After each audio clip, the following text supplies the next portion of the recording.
sa Diyos kung nabautismuhan sa otoridad sa Banawa Missionary Baptist Church, Cebu City.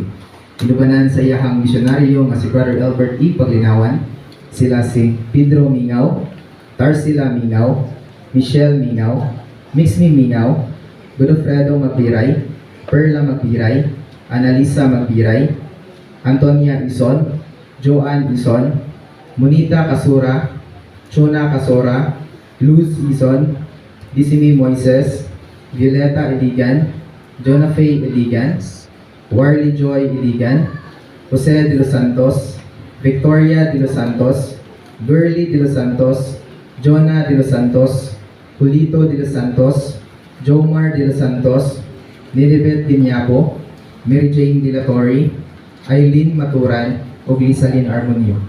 Inubanan sa pag-transfer sa membership nila ni Pastor Albert Paglinawan, Sister Gloryfield Paglinawan, ug Eliel Paglinawan pagka-April 18 ni Anang Tuiga. Niining adapit na himugso ang Panunan Missionary Baptist Church, buluhaton sa Dios nga nahimaya ang iyang pagkabalaan. Ang mga doktrina maoy nagtultol ngadto sa iyang pagtubo sa mga kalahiyukang pang-ebanghelyo. Nakatawag ang Panunan Missionary Baptist Church kang Pastor Arnel Soprapas ingon nga pastor ni atong tuig 2001 to 2003. Dihay pagtinguha sa pag-inat sa iyahang buluhaton nga nakahimo og mission outreach sa Pasto, Canlaon City, nga nakabautismo og unong kakalag. Hangtod sa pagpahiluna sa mga kikisuonan sa habitat, pagtugod sa otoridad nga maoy nahimong dalan sa pagtanom sa iglesia sa Escalante City ni adtong tuig 2002.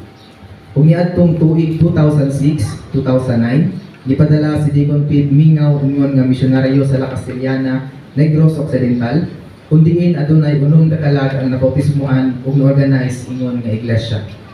Nakatagamtam ang iglesia sa panunan sa iyahang kabalingon nga mga punga sa ayuda sa mga diakono o mga Bible students nga sa maong pagtagamtam giputuhan sa panunan MBC si Brother Jordan Armonio nga maoy acting pastor, worker niini nga iglesia sugod 2010. Dugang pa sa iyahang punga na organize sa Davao City ang City Baptist Church, pinaagi kang Pastor Albert Paglinawan ingon nga misyonaryo ditong dapita. Nga karon nagmabungahon usab sa pag-ebanghelyo ngadto sa laing dapit sa Mindanao.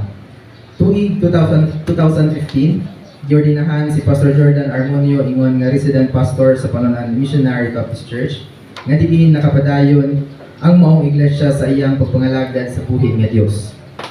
Sa padayon nga pagtubo sa Panunan MBC nakapilaw og mga pagsulay sa iyang paglakat apan nakalampos sa grasya sa Dios. Bisan gisulayan ang pagpangalagad sa mga kigsuon. Tungod sa pandemya, nagapadayon gihapon ang pagsimba pinaagi sa mga house churches. Nakahimo usab ang iglesia og house-to-house prayer meeting aron mas malalong pa ang pagtuon sa pulong sa Dios ug makaimbita og mga kahigalaan na kinahanglan makadungog sa maayong balita.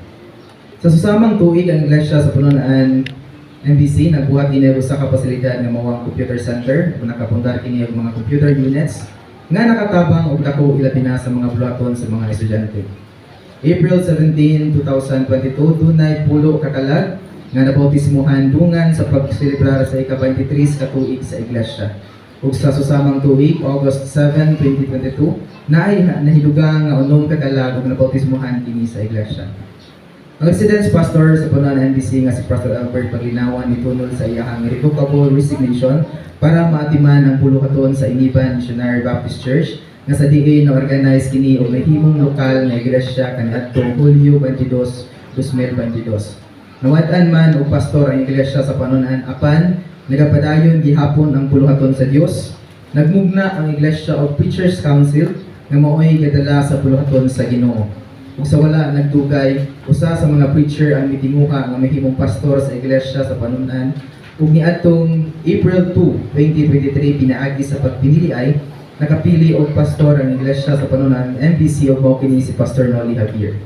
Luyo sa mga pagsulay ug kaluyahon, nagapadayon sa pagtuon, pagtubo ang iglesia sa Panunan Missionary Baptist Church pinaagi sa pulong sa Dios nga maoy rason nga nagpibilin kini sa pagbarog nga likon sa iyahang pagtulunan.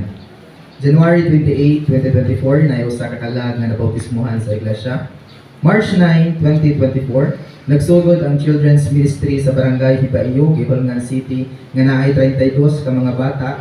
Ug tungod sa grasya sa Dios, inubanan sa pagsuporta sa panunan, MBC o pag-ampo sa mga igsuonan, nagapadayon kini nga buluhaton dito nga dapit aron sa pagpalapnag sa maayong balita sa Dios. April 14, 2024, duha ka kalag ang nabautismuhan sa iglesia. Karon nga tuig, ang tinguha sa iglesia sa panunan nga magapadayon sa pagkaon, mutubo o mulahutay sa unsay tukma niya nga padulngan, ug mapalapnag sa mga katawhan ng ebanghelyo sa atong buhay nga Dios nga mao si Kristo Jesus. Ang atong talipay diha sa Dios mao nga sa ika-25 ka tuig nga anibersaryo ang iglesia sa panunan magapadayon sa pagbuhat, pagtuman sa bulaton nga gihatag sa Dios hangtod sa iyang bisaad nga pagbalik. Ang Dios magapanalangin sa Panunan Missionary Baptist Church. Amen.